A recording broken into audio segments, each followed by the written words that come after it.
Hey everybody, it's Jeff Duggins with H2O Designs. We are sitting out here pre-spring. Still feels like winter. Obviously, the wind's blowing and it's a little chilly out here, but we want to talk about spring cleaning today.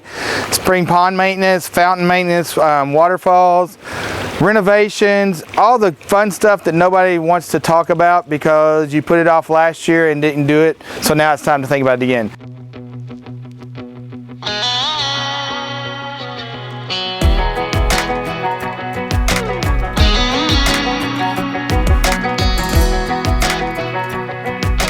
So the most common question that I get for a spring clean out is, how do I know if my pond needs to be cleaned this spring? The answer to that is, if you look in your pond and look at the bottom of it, there's a bunch of leaves and debris from the winter, algae built up, sludge and debris. If you have gravel on the bottom of your pond, you can't see the gravel, yes, you need to clean your pond this year. That sludge and debris will build up, and over the hot summer months, it's going to create some anaerobic activity going on, and also that's going to eat your oxygen out of the pond, and you could have a fish kill in July or August not knowing it. So we always recommend, I always say, doing the eye test or broomstick test.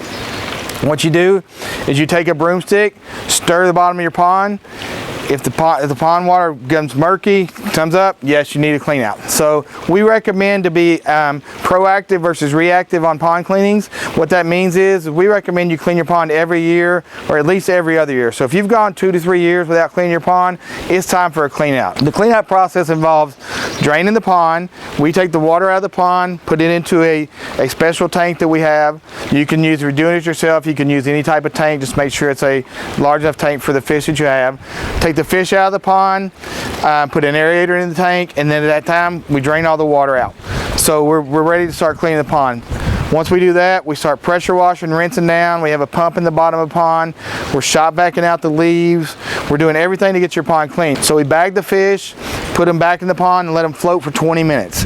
Very important not to go more than 20 minutes, not to go less. You want to be within a 5-minute interval there, because especially if the weather's warmer, those fish are in a bag and they have limited oxygen. So you want to make sure you get them back into that pond environment as soon as possible. And one of the things that we get a lot of misconceptions about with our cleanouts, we are not making your pond sparkling clean. We're knocking the heavy sludge and debris off, getting all the muck and debris out of the bottom, but we're not trying to make that thing into a swimming pool. The reason why is all that algae that's on your rocks, all this stuff that's in your pond, it's all biofilm and good bacteria. We don't want to start the whole ecosystem over. What we want to do is just get it cleaned out and get a fresh start for the year, and then let Mother Nature take its course with the bacteria and the plants and get everything going with that. So it's a great time to do renovations and repairs on your pond, because we're already in their pond, draining everything out, taking everything out of there. So we're in there doing a lot of work with it. So it's a great time to tweak that waterfall, search for the leak, and do things like that. So if you're having issues with your pond,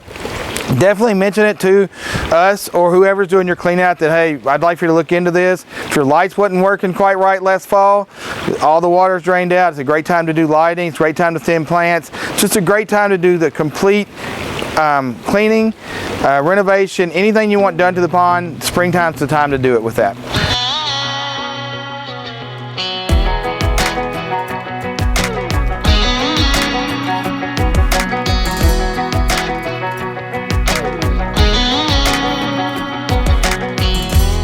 Once your clean out's complete, that's not the end of it for the year. You have to do some routine maintenance on your pond.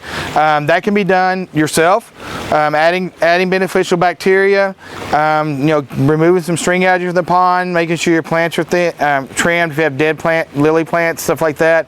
Something can be routinely done by a homeowner if you're willing to spend 5 or 10 minutes a week on your pond. We develop and build very low maintenance ponds. However, if you're a busy individual, travel a lot, or just don't feel like messing with the pond, we do offer maintenance services for that. So to wrap everything up, here's our suggestion for your yearly pond maintenance. Spring clean out, if your pond needs it, which most ponds do need it to come out of the fall and winter.